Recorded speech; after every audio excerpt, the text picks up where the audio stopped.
Frères et sœurs, que le Seigneur vous bénisse. Je voudrais partager un psaume avec vous, le psaume 1er.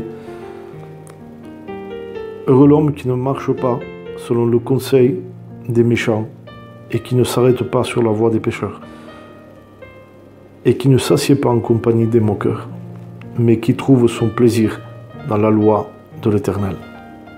La loi de l'Éternel, c'est la parole de Dieu, qui trouve son plaisir dans la loi de l'Éternel. Frères et sœurs, je voudrais faire un lien avec vous, avec quelques textes de la parole de Dieu. Dans le livre de Josué, au chapitre 1er et du verset 8, il est écrit que ce livre de la loi ne s'éloigne pas de ta bouche. Médite-le jour et nuit. Jour et nuit, c'est lorsque tout va bien et lorsque tout va mal, dans les bons, dans les mauvais moments. Dieu nous conseille et nous demande de pouvoir lire la parole de Dieu. Et plus que lire, méditer la parole de Dieu. Alors, qu'est-ce que le mot méditer? Le mot méditer la parole de Dieu, ce n'est pas lire, mais c'est de lire et en comprenant ce que la parole de Dieu veut réellement te dire. La parole de Dieu te parle et tu dois comprendre ce que Dieu te dit. Il ne suffit pas simplement de la lire pour remplir son cerveau, mais c'est de la lire afin que notre cœur soit rempli. Alors, le mot méditer, en hébreu, c'est le même mot que nous trouvons dans le livre de Lévitique au chapitre 11, lorsqu'il est question de la loi sur les animaux purs et impurs. Et la parole de Dieu nous donne une série de noms d'animaux qui sont des animaux qui ruminent. Des animaux qui ruminent. Qu'est-ce que le mot ruminer? Le mot ruminer, en hébreu, c'est le même mot que méditer.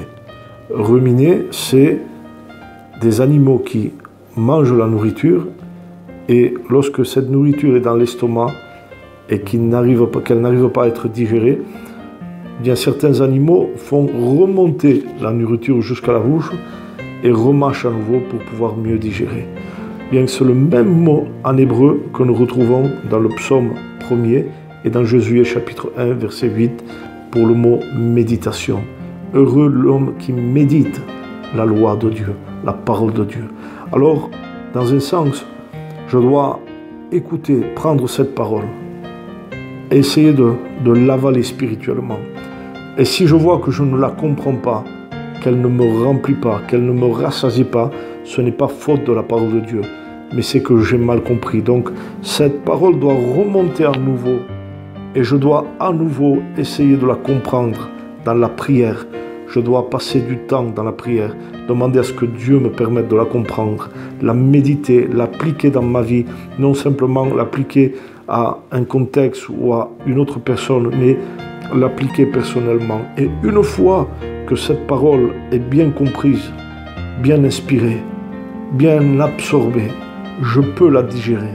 Elle fait profit dans ma vie. Heureux l'homme qui médite, non pas pour connaître simplement, mais pour comprendre. Jésus a dit un jour aux Sadducéens, vous ne comprenez ni les Écritures, ni la puissance de Dieu.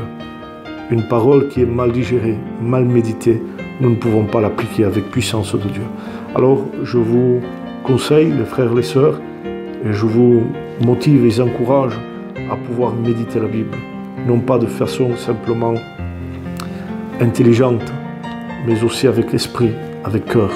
Que le Seigneur vous bénisse, que la parole de Dieu soit un profit pour chacun d'entre vous, car elle est un bain d'eau pour chacun d'entre nous qui nous purifie. Soyez richement bénis de la part du Seigneur. Que Dieu vous bénisse.